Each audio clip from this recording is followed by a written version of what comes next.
Kids, स्वागत है आप सभी का मेरे इस नए वीडियो में। बच्चों, आज हम क्या सीखेंगे? आज हम सीखेंगे A for apple, B for ball, C for cat.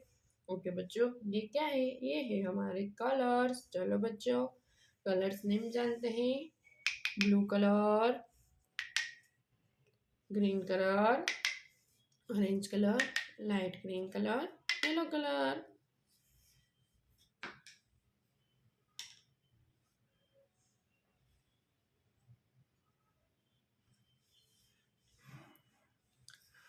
Blue color, A.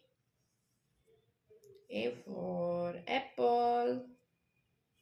Blue color, A. A for apple.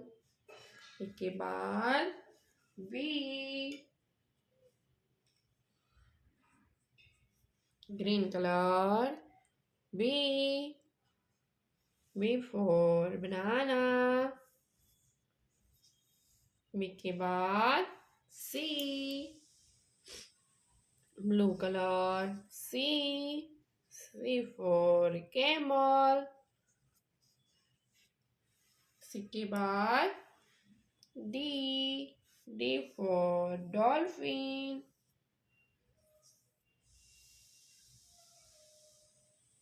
D for dolphin. D के बाद F. F for fish.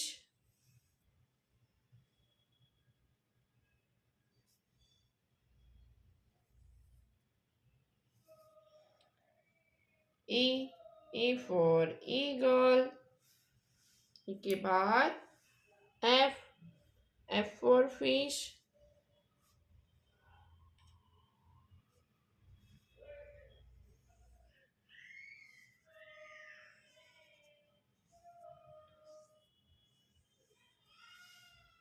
बच्चों, आज हमने क्या सीखा? A, B, C, D, E, F। Okay बच्चों, अब मिलते हैं अगले वीडियो में। बाय।